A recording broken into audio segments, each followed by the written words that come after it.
પૂજણિયા વીરને હૈયે બસો હિંગળા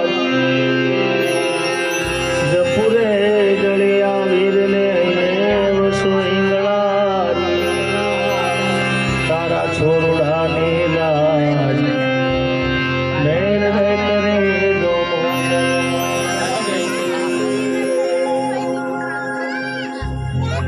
હલ હલ હલ હલ હલ હલ હલ હલ સદગુરુદેવનો જય હો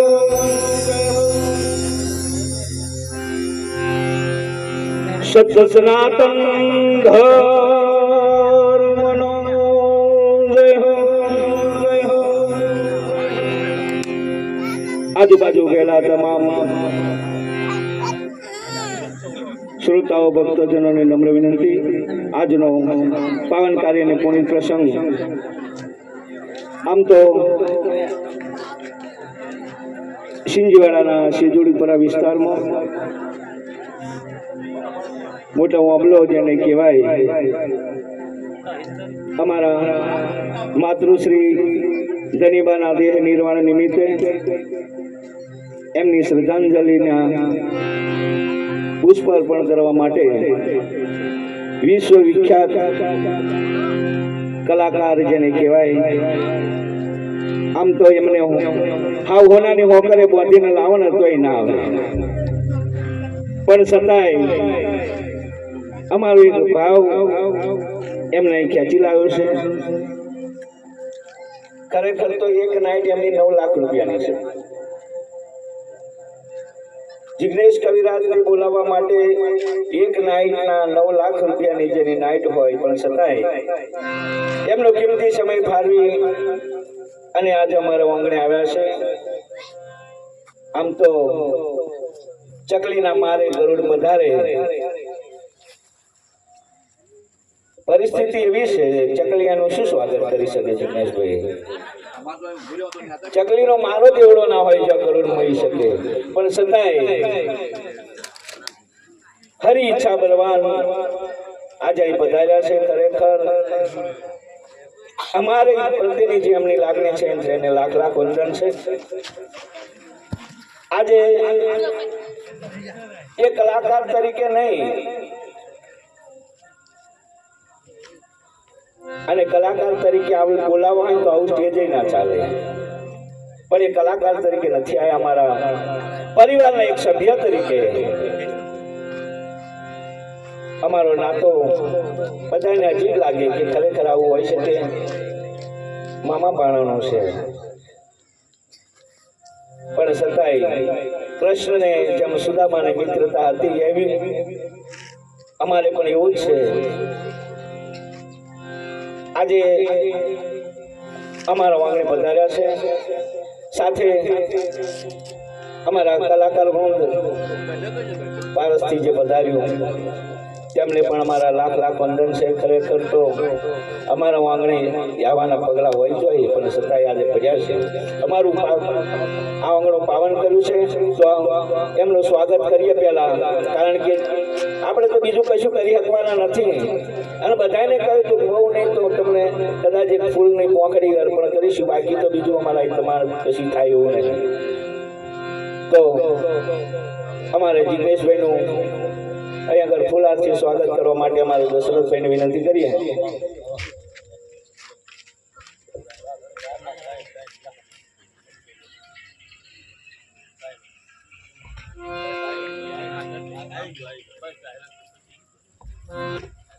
જિગ્નેશભાઈ એવું છે કે અમારે સ્વાગતની જરૂર નથી, પણ પછી હવે એમની ઈચ્છા હોય એ બળવાન છે, તો બધા શાંતિથી બેસજો. અને આજે આવ્યા છો તો જિગ્નેશભાઈને પણ વિનંતી કરીએ કે પ્રસંગ એવો છે, એના અનુસંધાનની અંદર તમને મોજ આવે એટલો સમય અમે એવું નહીં કહેતા કે આખી રાત કરજો, કલાક કરજો, તમને મોજ આવે ત્યાં સુધી, બરોબર? તો આવો જિગ્નેશભાઈનું સાંભળ્યું. સદગુરુદેવનો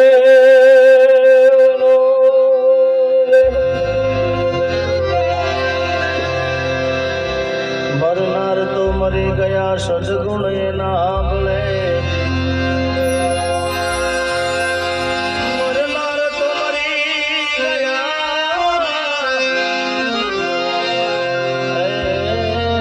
સદગુણ એના આંગણે લાખો લૂંટાવો સાઈડી મરનાર પાછા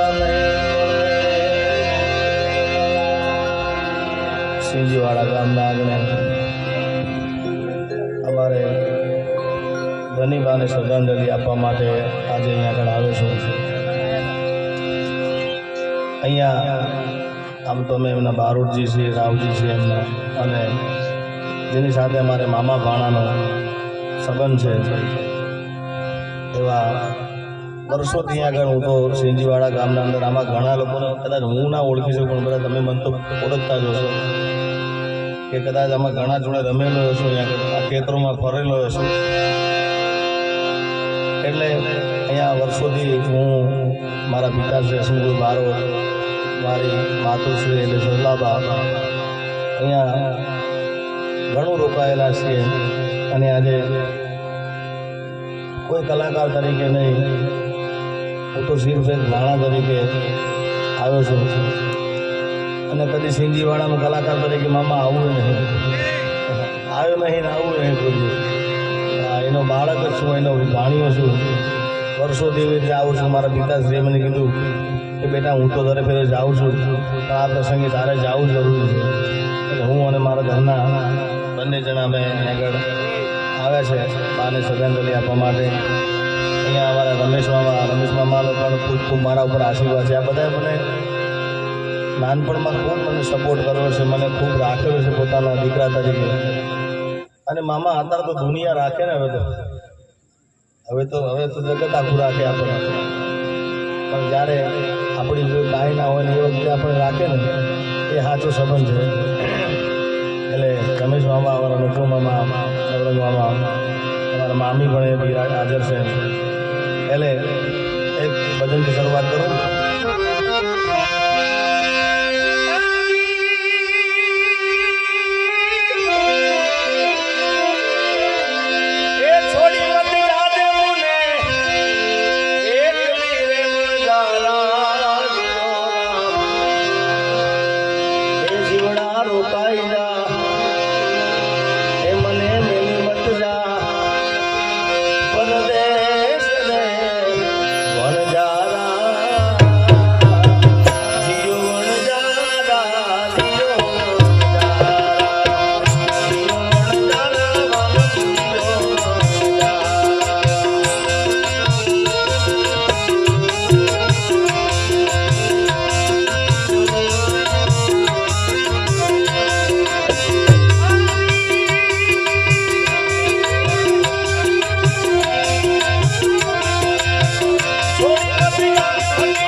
મારા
રોકાઈ જા આજની રાત રે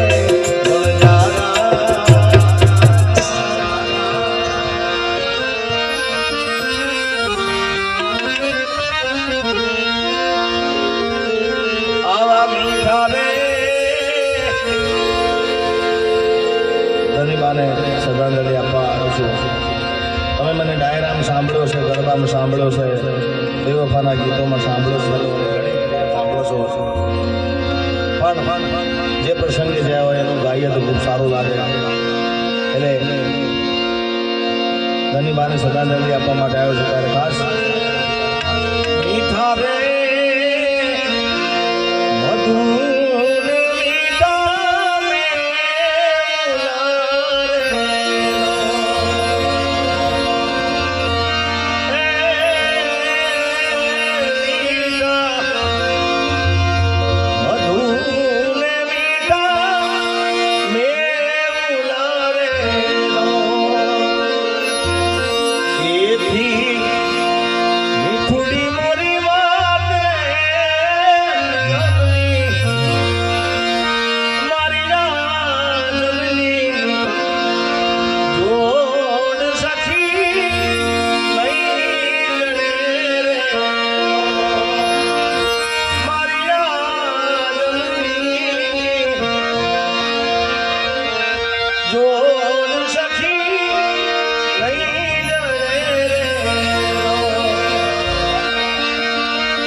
કોઈ મોટું નથી, માથી કોઈ મોટું નથી, અને ભલે મેં દળ કે જગદીશ પણ સૌ કોઈ નમાવે શીશ. એ મારી અંબા આગળ આલિયા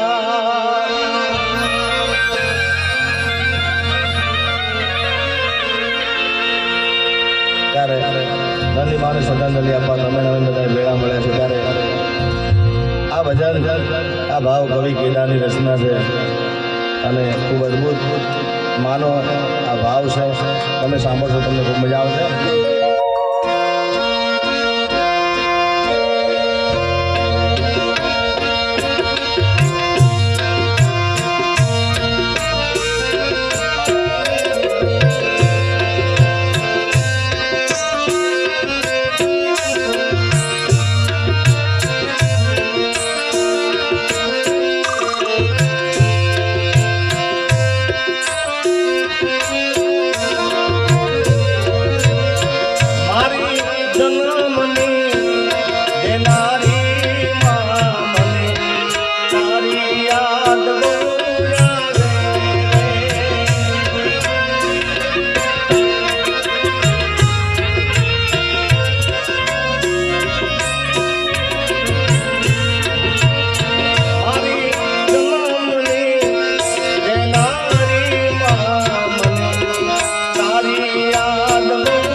અરે તારી યાદ આવે મારા બાપને પાણી પડાવે. તારી યાદ આવે મારા બાપને પાણી પડાવે. મારી જન્મની એ નારી ધનીબાની યાદ બહુ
યાદ તો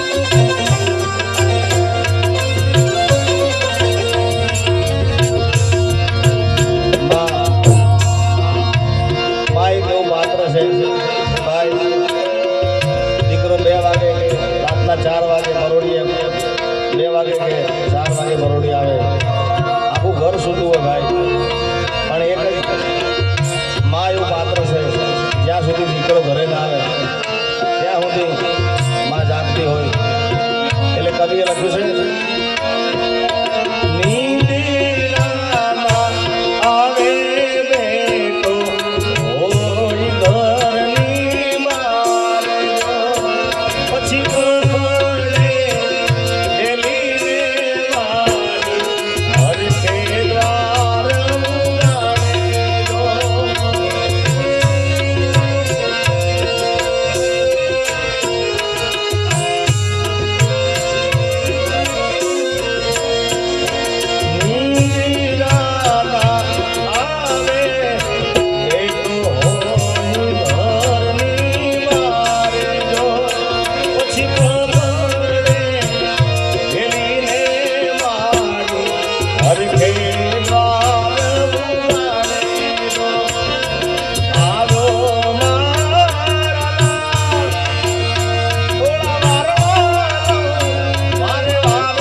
તાળી